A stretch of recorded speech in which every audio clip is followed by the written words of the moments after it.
Hello friends, welcome back to my channel. আজকে তোমাদের আমার কাছুয়ার ব্যাপারে কিছু আপডেট দেব। তো আমার দুটো কাছুয়ার মধ্যে একটা কাছুয়ার ও শরীর খারাপ হয়েছে। তো শরীর খারাপটা হচ্ছে ওর হয়েছে সবসময় জলের ওপর মানে ভাসছে, মানে জলে গেলেও ভাসছে ঠিকমতো, মানে ও সুইম করতে পারছে না।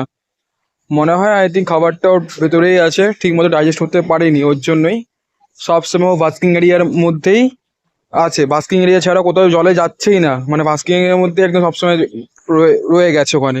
তো আজকে আমাদের আমি দেবো হচ্ছে MOX 500। এই MOX 500টাও দিয়ে ওদের ট্রিটমেন্ট হবে।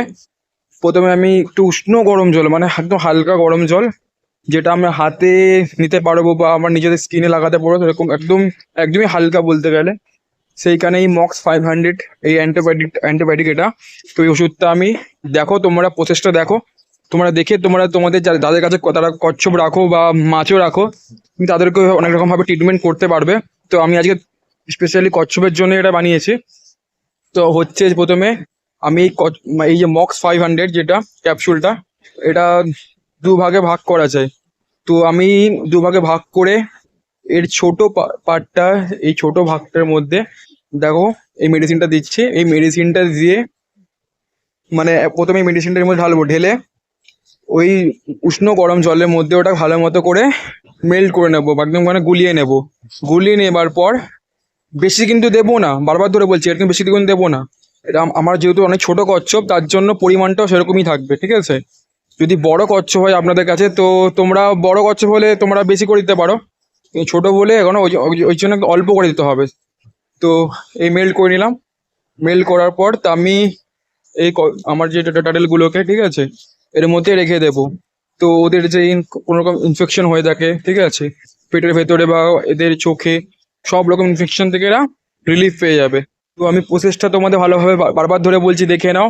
একদমই আমি যে MOX 500 যেটা আছে অ্যান্টিবায়োটিকটা, তারা হাফ যে ছোট কিউবটা আছে, সেই ছোট কিউবে যতটা লাগে ততটাই দিয়েছি আমি, ঠিক আছে? বেশি কিন্তু দিইনি। বারবার ধরে বলছি, যেহেতু আমার কচ্ছপটা একদমই ছোট, তো যতটা পরিমাণ দেওয়ার কথা ততটাই আমি দিয়েছি। বেশি কিন্তু এদের দেওয়া যাবে না, তাতে এতে বিপরীত হয়ে যেতে পারে। তো আমি এখানে 20 মিনিট, 25 মিনিট বা 30 মিনিট, 30 মিনিটের মধ্যে রাখা যাবে, এর থেকে বেশি রাখা চলবে না, ঠিক আছে? আর একবার বলছি, 30 মিনিটের বেশি রাখা যাবে না। তো আমি এদের 20 মিনিট, 25 মিনিট রাখবো। রেখে আবার তাদের নর্মাল যেখানে যেখানে যেখানে থাকে সেই ট্যাঙ্কিতে ছেড়ে দেবো আমি।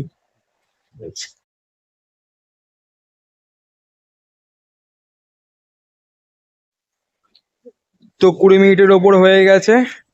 তো আমি এবার এদেরকে নিজের জায়গায় ছেড়ে দেব। আর আর একটা কথা বলছি, এদের যে ইনফেকশনগুলো ছিল, যদিও বা যদি না কমে, ঠিক আছে, যদি না কমে, তাহলে নেক্সট দিন আবার সেম ওরকম ট্রিটমেন্ট ওদের করবে, বাট একটু মেডিসিনের কোয়ান্টিটিটা একটু কমিয়ে দেবে, ঠিক আছে? একটু কমিয়ে দেবে। আর যেন উষ্ণ গরম জলে তাদের মানে মানে রেখো, ট্রিটমেন্ট যাতে উষ্ণ গরম জলে হয়, মানে একদম হালকা গরম জলে হয়। ঠান্ডা জল প্লিজ তোমরা দিও না। আমি তোমাদের আপডেট দিয়ে থাকবো আমার কচ্ছপগুলো কেমন আছে না আছে, তাদের শরীর কতটা ঠিক হলো, তারা সুস্থ হয়েছে কি না। আশা করি তোমরা প্রে করে যাতে আমার কচ্ছপ তাদের থেকে সুস্থ হয়ে যায়, খুব ভালো হয়ে যায়। কেন ও খুবই দুরন্ত ছিল, এখন খুবই শান্ত হয়ে গেছে, সবসময় বাস্কিং এরিয়ার মধ্যেই বসে থাকে।